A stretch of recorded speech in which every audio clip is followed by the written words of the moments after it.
उत्तरा. मी तोपर्यंत पुस्तक वाचत बसले होते. हो तुला हो बोले मी तुला त्रास दिला. नाही नाही नाही, खूप छान गप्पा झाल्या. तू नसताना मी विचारलं त्यांना, अच्छा आई कशी आहे वगैरे वगैरे. आधी खूप ट्रॅफिक आहे ना, त्यामुळे मला असं वाटलं की मी एक हार्डली माझं अर्धा एक तासाचं काम होतं, तर मला वाटलं मी पोचेल, पण बघता 2 तास लागले ना. मला असं वाटतं तू कंटाळली असणार.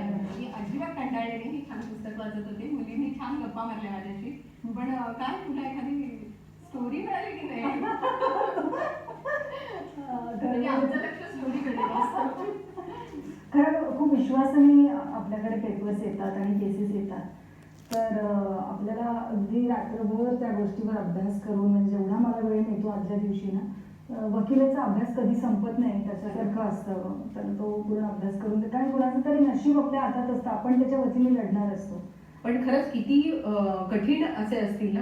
असं कधी वाटलं का, म्हणजे असा एखादा आव्हानात्मक अशी केस आली आणि ती आता कशी सॉल्व्ह होणार, असा प्रश्न पडला कधी?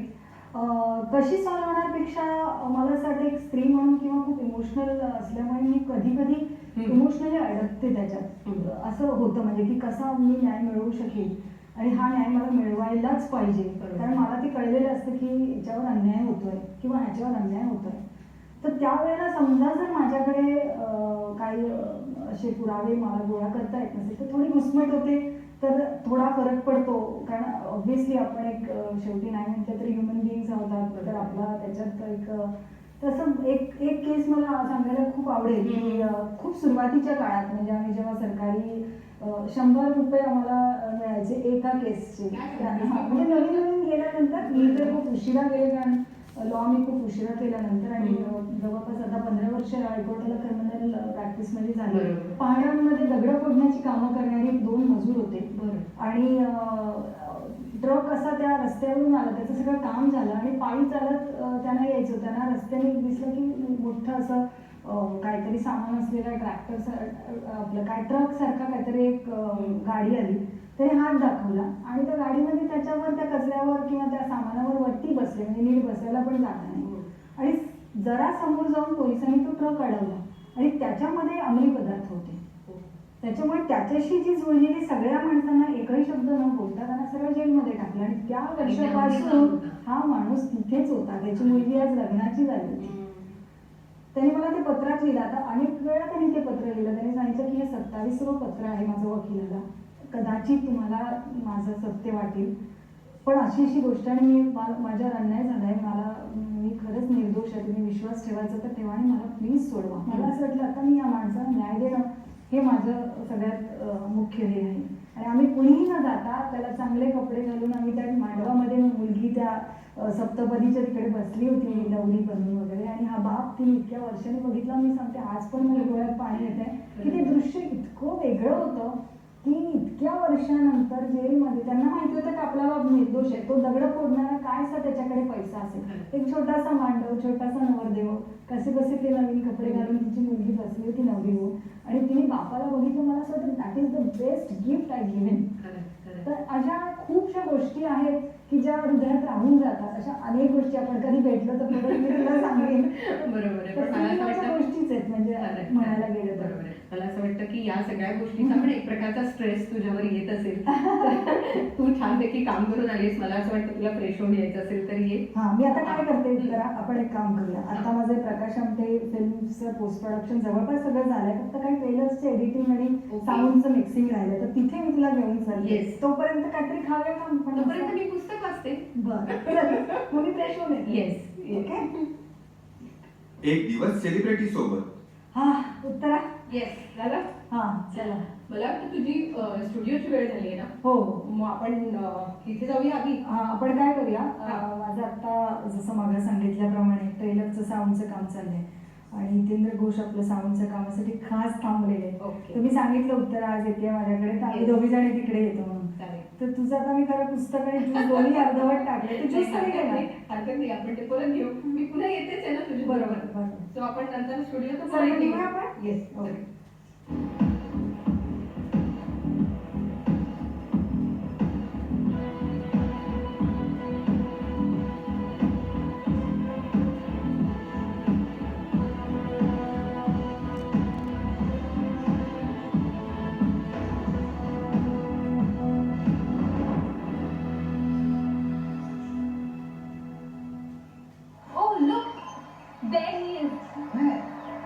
Well, Oh, is he the doctor? yes, You mean Magsaysay award-winning doctor? yes. The world famous personality, Dr. Prakash Baba Amte. Oh, that is amazing.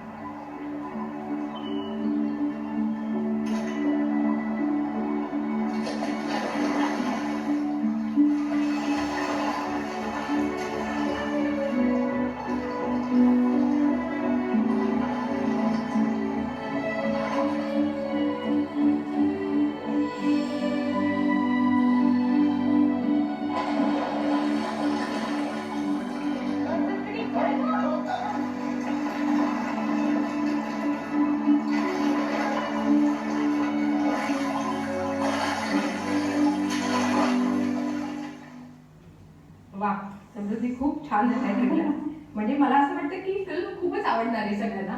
चला आवडू दे, कारण आपण प्रेक्षक हे मायबापच असतात. बरोबर आहे त्यांच्या आणि खूप छान झालंय, पण मस्त झालंय. एक दिवस सेलिब्रिटी सोबत. समृद्धी, खरं तर एकाच फिल्म मध्ये तू इतकी सुपरहिट झाली आहेस की तुझा स्वतःचा एक चाहता वर्ग आहे हा, आणि अशाच या तुझ्या चाहत्या आहेत त्या तुला आज भेटायला आल्या आणि सगळ्यात महत्वाचं म्हणजे त्या मराठी नाही आहेत बापरे. आणि तरी सुद्धा त्यांनी तुझं सगळं काम पाहिलेलं आहे. मला असं वाटतं की तुम्ही ओळख करून द्या तुमची. मी मंजुला नायर आहे. मी काउन्सिलर आहे भारतीय स्त्री शक्तीमध्ये. अरे वा वा वा, खूप छान वाटलं मला. आणि मी तुम्हाला पाहिलंय आणि मी तुमचा मूवी पिक्चर मला व्हायचंय ते पाहिलंय मी आणि मला खूप आवडलंय.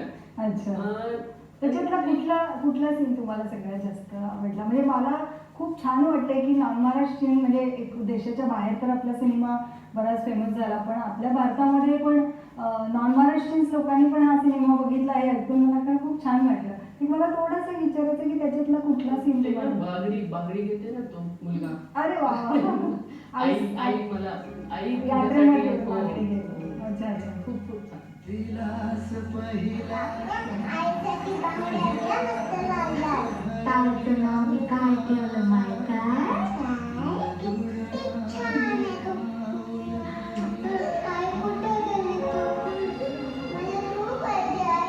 मी तुम्हाला पाहिलंय खूप वेळा आणि म्हणून तुम्हाला सगळ्यांनी चॅनल मला संधी दिली आहे तुम्हाला भेटायला. अरे वा.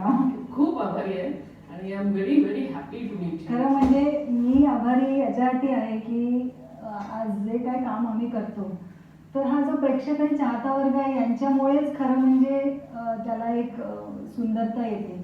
आणि मी तुमची जास्त आभारी आहे की तुम्ही मला माझं सगळ्या गोष्टी फॉलो करता. शिवाय तुम्ही म्हणता की स्त्री शक्तीच्या तिथे मी काउन्सिलिंगला आलेले असताना तुम्ही मला बघितलंय आणि तिथनं तुम्ही फॉलो करत मला इथपर्यंत भेटायला आलात, तर मला असं वाटतं की ही खूप मानाची गोष्ट आहे. म्हणजे मी खरं तुमचे आभार मानायला पाहिजे. आणि तुम्हाला एक प्रश्न विचारायचा आहे तुम्हाला. बिलकुल विचारा. तुम्ही मुंबईचे आहे. इथे मुंबई इकडे राहून तुम्हाला हेमलकसा कसं आठवलं की तिकडे जायचं आणि ते करायचं, म्हणजे त्याच फॉरेस्ट ना? बरोबर. कसं झालं? हां, खरं म्हणजे ना हेमलकसा मी शोधत गेले नाही. खरं मी प्रकाश आमटेंचं काम आणि साहित्य खूप वाचलं होतं आणि पहिला प्रकाश आमटे मग हेमलकसा. आणि नंतर मग मी त्यांना भेटायला म्हणून पहिल्यांदाच गेले आणि हेमलकसाचा पहिला जो प्रवास आहे खरं म्हणजे त्याच्यात एक 2-3 एपिसोड संपतील इतका तो काय म्हणतात ना ॲडव्हेंचरस आहे की अगदी 5-5, 6-6 तास काहीच तुम्हाला दिसत नाही आजूबाजूला. तर असं तो हेमलकसा आम्ही शोधून काढला, कारण प्रकाश आमटे पहिलं त्यांचं काम मी पहिलं शोधून काढलं. आणि त्याच्यामुळे एक होतं की तुमच्यासारख्या चाहत्या वर्गाने माझं स्वतःचा सुद्धा अपेक्षा एवढ्या वाढल्या होत्या की पहिला सिनेमाला नॅशनल अवॉर्ड आणि मग लोकांचे मला पत्र आणि ह्या सगळ्या की आता मला तुमच्याकडनं दुसरी काहीतरी छान अपेक्षा आहे. मग तेव्हा मी चांगला विषय निवडता माझ्यासमोर ही गोष्ट आली की प्रकाश आमटे आणि बाबा आमटे किंवा हा परिवाराने आदिवासी, माळिया गोंड, नक्षलवादी असं असंख्य एक सुंदरसं काय म्हणतं परडीमध्ये काम केलं आहे आणि त्याला अजून डॉक्युमेंटरीज खूप बनवल्या, पण फीचर फिल्म नाही. मला खरं त्याच्यात पहिली feature film the real hero हे नाव देण्याचं कारण पण माझं तेच आहे की त्याच्यात मला खरं रिअल हिरो दिसला. जे आज तुम्ही दबंग आणि मोठ्या मोठ्या सिनेमामध्ये एकच हिरो एका गोळीने 10 लोकांना मारतो, तशासारखं काम मला खरं प्रकाश आमटेचं दिसलं आणि मी तेव्हापासून ते नाव धरून ठेवलं होतं. आणि मग तेव्हा मी हेमलकसा शोधायला गेले की तिथे ते राहतात.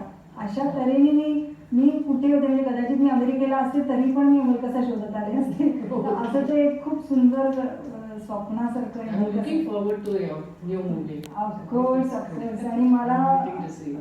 तुम्ही लोक असे वाट बघतात तर त्याची एक मला पण एक उत्साह आहे की मी चांगल्यात चांगला अजून करून हा पहिल्या सिनेमाच्या पुढची पायरी तुम्हाला तुमच्या पुढे ठेवावी आणि लवकरच आम्ही येतोय सुद्धा. Oh, thank you. Thanks so much. एक दिवस सेलिब्रिटी सोबत. पहिले मला मराठी आणि इंग्रजी करायचं होतं, करायचं. कारण तो देशाच्या पलीकडे पोचायचा म्हणून. पण मग नंतर लक्षात आलं की जेव्हा आदिवासी आणि मी ओरिजिनल आदिवासी त्याच्यात घेतले होते, त्यांची ती भाषा तेच बोलणार होते. पण जेव्हा आदिवासी इंग्लिश बोलायला लागतील तर तो काहीतरी कॉमेडी सिनेमासारखं व्हायला नको, त्याची मला भीती वाटली जेव्हा करायला गेले होते. मग मी नानांना म्हटलं की मराठी केला आणि इंग्रजी केला, म्हणजे सबटायटल केलं तर तो ज्यांना मराठी कळत नाही आणि इंग्रजी वाचता येत नाही त्यांच्यापर्यंत तो कधीच पोहोचणार नाही. म्हणून मग आपण हिंदी आणि मराठी करूया आणि इंग्रजी त्याला सबटायटल करूया, म्हणजे तो असा भाषेमुळे एखाद्या माणसाला कळणार नाही अशी गोष्ट कधीच व्हायला नको. कारण माझी कलाकृती ही जगभर लोकांना पोहोचवावी. आणि आता खरं सांगायचं तर हा चित्रपट लंडन इंटरनॅशनल फिल्म फेस्टिवलला क्लोजिंग फिल्म म्हणून सिलेक्ट झाला आहे. बरं, अरे वा. तर ही एक खूप आनंदाची गोष्ट अभिनंदन आहे, अभिनंदन आहे तुझं खरंच. जे आम्ही ठरवलं तर स्टेप बाय स्टेप आम्ही जातोय. खरं खरं. आणि स्टेप बाय स्टेप जात आहे आणि लोकांची उत्सुकताही आता वाढते की आम्हाला ती फिल्म बघायची. आज तुझ्याकडनं इतक्या सगळ्या गोष्टी ऐकल्यानंतर सुद्धा आम्हाला निश्चित वाटतंय की आता फिल्म मध्ये नेमकं काय बघायचं. निश्चितच, म्हणजे मला सुद्धा तेवढी त्याच्या पलीकडची उत्सुकता आहे की मी कधी लोकांना दाखवेन. कारण बरोबर. शेवटी बनवलीच फक्त प्रेक्षक मायबापांसाठी आहे. खरं. आणि त्यांच्यासाठी कधी ते बघतील आणि त्याच्यावर माझं चुकलं असेल तर त्यांनी मला सांगावं की ही गोष्ट आम्हाला आवडली किंवा नाही आवडली. मी सुद्धा त्या सगळ्या गोष्टींसाठी खूप उत्सुक आहे. बरोबर. पण जसं प्रकाश आमटेंचं काम आहे तसंच अर्थात याची सगळ्याची सुरुवात बाबा आमटेंनी केली आणि त्यांच्या बरोबरीने विकास आमटेंचं देखील तितकंच काम. तर मग प्रकाश आमटेंच्या फिल्ममध्ये या दोघांच्या कामाची नोंद कशा प्रकारे घेतलीस. नोंद निश्चितच आहे, कारण हो. प्रकाश आमटे म्हणजे बाबा आमटे बाप तो बापच आहे. हो. त्यांचा हा मुलगा, त्याच्यामुळे अर्थात अविभाज्य घटक आहेत ते. फक्त मला काय असं वाटतं माहितीये की आमटे परिवाराचा प्रत्येक सदस्य याच्यावर एक वेगळी फिल्म व्हावी इतकी त्यांची कारकीर्द मोठी आहे. त्याच्यामुळे आता मी प्रकाश आमटेंच्या दृष्टिकोनातून किंवा त्यांच्या जीवनाशी रिलेटेड केलं असल्यामुळे जेवढं बाबांचं आणि त्यांचा मोठा भाऊ नेहमी त्यांच्या पाठीशी एक सावलीसारखा उभा राहिला, तर विकास आमटे त्यांचं तेवढं काम मी त्याच्यात घेतलंय. पण पूर्णपणे त्यांच्यावर मी फोकस केला नाही, कारण मला असं वाटतं की एक वेगळीच फिल्म व्हायला पाहिजे, इतकं मोठं काम आहे.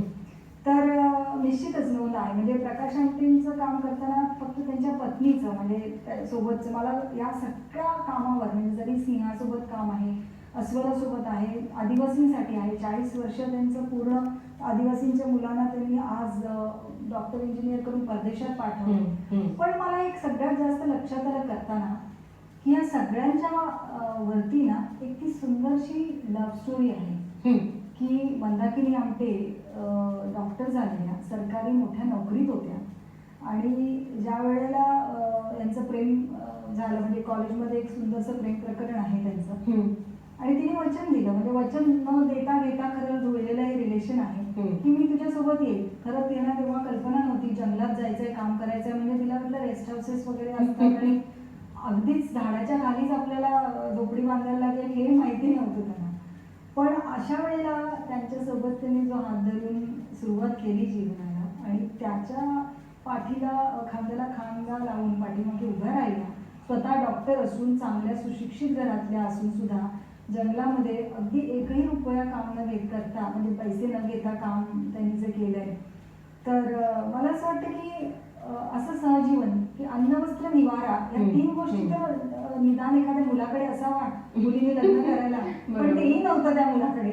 आणि अशा मुलासोबत फक्त आणि फक्त त्यागाचं जीवन आणि त्या जगल्या आज इतकं सुंदर सहजीवन. तर मला असं वाटतं की प्रकाश आमटे आणि मंदाकिनी आमटेंचं जी प्रेम कहाणी आहे ती ह्या सगळ्या स्टोरीच्या वर आहे. म्हणून मग प्रकाश बाबा आमटे आणि विकास आमटेंचं त्यांच्या जीवनात असलेल्या बाबा आणि भावाचं जेवढं त्या स्थानामध्ये आहे तेवढंच ना, म्हणजे त्यांची बाबांची मोठीच्या मोठी स्टोरी याच्यामध्ये मी मग तो माहितीपट झाला असता आणि तो मला होऊ द्यायचा नाही, कारण की मला वाटतं बाबा आमटेंवर अजून एक सिनेमा व्हावा हा. आणि व्हायलाच पाहिजे. म्हणजे मला सारखं वाटतं की एक पगारातले पूर्ण पाकिटातले सगळे पैसे आपण एखाद्या गरीबाला देऊ, की तू दान करू, पाहिजे ते देऊ, पण एखाद्या आजाराला 10x10च्या खोलीमध्ये आणून ते पण असा काय म्हणतो त्याला असाध्य रोग, महारोग ज्या वेळेला त्याला म्हणायचे की लोक गावाच्या वेशी बाहेर काढून फेकून द्यायचे, बरोबर. अशा माणसाला घरात आणून त्याच्या जखमा स्वच्छ धुवून त्याला बरं करायचं हे काम जगात खरंय. सांगून सुद्धा मला नाही वाटत की कोणी करू शकेल. आजच्या घडीला सुद्धा मला माझ्या जे 2 रुपये की माझ्या मनाला विचारेल एखाद्या आजाराला माझ्या छोट्याशा झोपडीत आणून मी नेहमीसाठी असं आपणही नाही करू शकत. करूच शकत नाही. नॉर्मल खरं. माणसाचं काम नाही ते. बाबा आमटे तो बाप होता, तो बापच राहणार. खरंय. आणि त्यांची मुलं विकास आमटे, प्रकाश आमटे, आणि प्रकाश आमटेंचं प्राणी जीवन, स्वतःची लव्ह स्टोरी, माडिया बॉन्डसाठी काम, त्याच्यामुळे तिथे मला सिनेमाची स्टोरी जास्त दिसली. मी आज तो सब्जेक्ट निवडलाय. खरं. दुसऱ्यांदा संविधान जे साधना आमटेंनी लिहिलेलं आहे तेही खूप सुंदर आहे. हो. तर त्या सगळ्या गोष्टी खूप सुंदर आहेत, त्या आल्या पाहिजे. बरोबर. आणि मला असं वाटतं की जसं एक समृद्धी पोरे उभी राहिली आणि तिने प्रकाश आमटेंवर फिल्म केली, तसं आणखीनही कोणी उभं राहील आणि आणखीन काही फिल्म या संपूर्ण घरावर बनू शकतील. मला असं वाटतं की एक संस्कारांचा वारसा आहे, तो पिढ्यानुपिढ्या पुढे जातोय आणि तो तसाच पिढ्यानुपिढ्या संक्रमित होत राहतोय, हे तितकं महत्वाचं आहे. कारण त्यांच्यातल्या सगळ्या पिढ्या या तिथे राहून काम करतायत, हे सगळ्यात महत्वाचं आहे. अगदी. पण मला असं वाटतं की आता आणखीन थोडंसं मागे वळून बघताना तुझी पहिली फिल्म आणि पहिल्याच फिल्मला राष्ट्रीय पुरस्कार, हा जो एक अभिमानाचा क्षण होता, तो तुझ्यासाठी कसा होता? खूपच सुंदर होता. म्हणजे अपेक्षा न करता एखादी गोष्ट तुम्हाला ज्या वेळेला मिळते, तसं तर काहीसं झालं होतं माझ्या बाबतीत की फॉर्म भरताना सुद्धा त्याला इतक्या फॉर्मॅलिटीज असतात की त्या करता करता मला 20-25 दिवस माझं काय होतच नव्हतं की हा कागद जोडायचा आहे, तो जोडायचा आहे. आणि शेवटचा दिवस येऊन टेपला. तर त्याच्यामध्ये कसली तरी परमिशन मला लावायची होती आणि आम्ही एका ऑफिसमध्ये गेलो. तिथनं माझा पाय घसरला आणि त्या लाकडाच्या पायऱ्यांवरनं मी घसरत खाली येऊन पहिले तर मी बघितलं की कोण मला बघितलंय आणि पडले म्हणून. आणि मग नंतर मला तिथेच बसून राहिले आणि मला असं वाटलं की आपण हे कशाला बघतोय, राष्ट्रीय पुरस्कार मिळण्यासाठी, आणि आपल्याला खरंच मिळणार आहे का? आम्ही एक छोटीशी मराठी फिल्म केली आहे आणि बऱ्याचशा चुका झाल्यात कारण की मी नुकतंच शिकले होते. फक्त एक कल्पनाशक्ती आणि इच्छा हे होती. पण मग वाटलं की आता 5-6 वाजता ऑफिस बंद होणार, फॉर्म द्यायचे अर्धा 1 तास राहिलाय आणि देऊन तर बघूया. परमिशनचा कागद लावायचा राहिला, तेवढा लावूया, टाकूया. सगळेजण टाकतात. मिळाला तर म्हणजे मिळणार हा तर कधीच मनात नव्हता. म्हणजे मी असले की आपण राष्ट्रीय पुरस्कार मिळण्यासाठी फॉर्म भरतोय आणि एवढी पडापड सगळं चाललेलं आहे. पण असं करून मी तो फॉर्म भरला आणि तो विसरले मी. 2 महिन्यापर्यंत त्यांची काय प्रोसेस होती, कोण ज्युरीज असतात, काय कसा, काही मला माहिती नव्हतं काय असतं. आणि नागपूरला माझं रिलीज होतं, म्हणजे नागपूर, अमरावती आणि विदर्भ साईडला रिलीज नंतर होतं. तर तिकडे मी रिलीज करायला गेले होते आणि दुसऱ्या दिवशी असल्यामुळे आम्ही ते पोस्टर चिटकवलं, कारण प्रोड्युसर मी आणि सगळ्या गोष्टी ABCD पासून असल्यामुळे माणसाला मला लक्षात आलं की आज संध्याकाळी आपला पहिला शो आहे आणि सकाळी जेव्हा कसे पोस्टर चिटकवले म्हणून बघायला गेले तर त्याला ती खळ लावतात पोस्टरला चिटकवायला. तर ती खाण्याची वस्तू असते. तर गाई अर्धे पोस्टर खाऊन घेतले होते. कुठेतरी मला आई व्हायचं, मला खाल्लं, कुठे आई खाल्लं. मी म्हटलं आता हे कसं काय पब्लिसिटी कशी करणार. मग शेवटी मी गाडीमध्ये एका माणसाला घेऊन ते चिटकवायला निघाले आणि ऊन होतं, मे महिना होता, इतकं ऊन होतं आणि नागपूरचं म्हणजे 42 डिग्रीच्या वर जातं. आणि तर